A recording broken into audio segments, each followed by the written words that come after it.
पत्नी ने ना जाने क्या किया था कि पति ने उसे एक के बाद एक कई थप्पड़ झाड़ दिए। हमेशा हर सिचुएशन शांति से हैंडल करने वाली पत्नी भी इस बार इतनी अशांत हो उठी, उसे अपनी चप्पल ही निकालकर पति के ओर फेंक दी। चप्पल पति के बालों को छूते हुए निकल गई। ये किस्सा यहीं पर खत्म हो सकता था, मगर पति ने इसे अपने मर्दानी का विषय बना लिया और बात बद से बदतर होती चली गई। रिश्तेदारों ने भी आग में घी का काम किया। किसी ने कहा, जो औरत अपने पति को चप्पल से मार सकती है वो ना ही तो वफादार हो सकती है और ना ही पतिव्रता। ऐसी औरत परिवार की नहीं, पूरे समाज पर कलंक की तरह है। बीवी के पक्ष वाले कहाँ पीछे रहने वाली थी। किसने कहा 21वीं सदी में भी जो स्त्री के साथ मारपीट करते हैं उन्हें तो जेल भेज देना चाहिए। तो कोई कहता है ज़रूर उसको कोई और पसंद आ गई होगी, इसलिए अब पत्नी से मारपीट करने लगा है। बात कोर्ट तक पहुंच गई। दोनों पक्षों ने एक दूसरे के खिलाफ केस फाइल कर दिया। पति ने चरित्रहीन होने का तो पत्नी ने दहेज और शारीरिक उत्पीड़न का आरोप लगाया। 2 वर्ष से अधिक समय के लिए केस चला था। इन 2 वर्ष के दौरान दोनों पति पत्नी अलग अलग रहे थे। इन 2 वर्ष के दौरान दोनों पक्षों के समर्थकों की संख्या कम हो गई थी। पहले जहां दोनों पक्षों के समर्थकों का समूह होता था, अब गिने चुने लोग रह गए थे। पति और पत्नी दोनों की आर्थिक स्थिति भी इस समय के दौरान नीचे गिर चुकी थी। जिन्हें वो अपने शुभचिंतक समझ रहे थे, पैसे की बात आते ही उन्होंने भी अपना पल्ला झाड़ लिया था। अगर कोई देने को राजी भी हुआ तो मोटे ब्याज की शर्तों पर।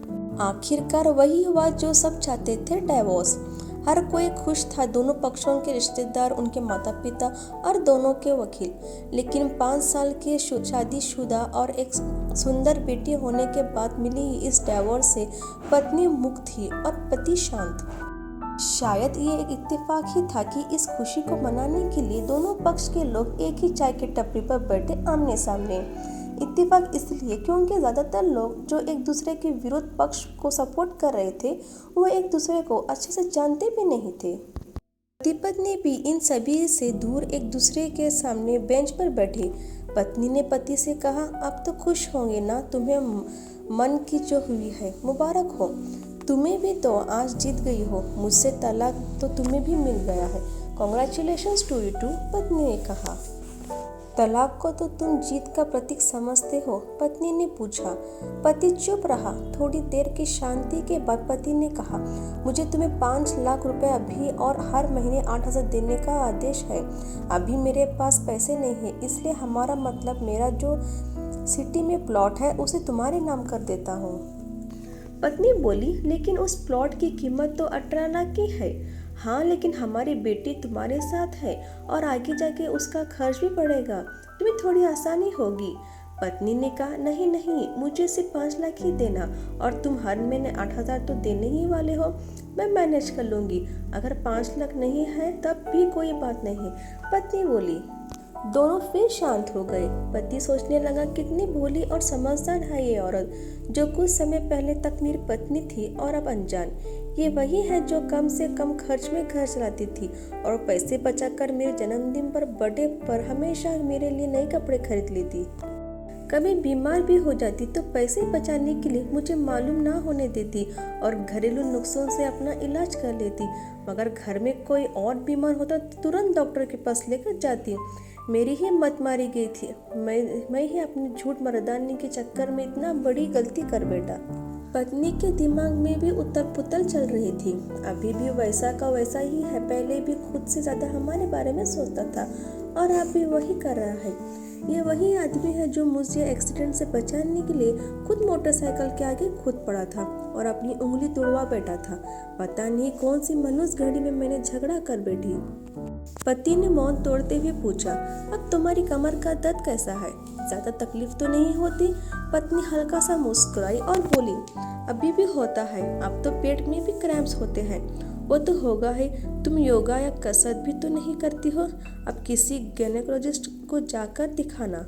पति ने कहा, तुम बताओ तुम्हारा अस्थमा कैसा है अब? क्या अभी दौरा पड़ता है? पत्नी ने पूछा। हाँ पड़ते हैं, पहले से ज़्यादा, क्योंकि अक्सर इन्हेलर भूल जाया करता हूँ। याद दिलाने के लिए तुम जो नहीं हो अब, पति बोला। पत्नी की आंखों में आंसू आ गए। वो बोली, तुम्हें मेरे चरित्र पर सवाल नहीं उठाना चाहिए था, तो ये परिस्थिति आती ही नहीं। हाँ, मैं जानता हूँ, तुम बहुत अच्छी हो। मुझसे गलती हो गई, बहुत बड़ी गलती। मैं लोगों के बहकावे में आ गया था। पति बोला, तुमने भी तो मुझ पर दहेज का इल्जाम लगाया था। वो बोला, गलत था और इस बात का मुझे भी पछतावा हुआ। पत्नी ने कहा। पति कुछ कहना चाह रहा था लेकिन हिचकिचा रहा था। पत्नी ने पूछा, कुछ कहना चाहते हो? वो बोला, क्या सब पहले जैसा नहीं हो सकता? क्या मतलब? पत्नी बोली, मतलब कि हम फिर से पहले की तरह पति पत्नी बनकर सच्चे दोस्त बनकर नहीं रह सकते? पति बोला। पर ये डाइवोर्स के पेपर देखते हुए पत्नी ने कहा, फाड़ देते हैं। पति ने अपने पास रखे डाइवोर्स के पेपर फाड़ते हुए कहा। पत्नी ने भी अपने पास रखे पेपर फाड़ दिए। सभी हैरान थे, वकील, रिश्तेदार और माँ बाप। पति पत्नी दोनों एक दूसरे के हाथ में हाथ पकड़कर अपने घर की तरफ चल गए।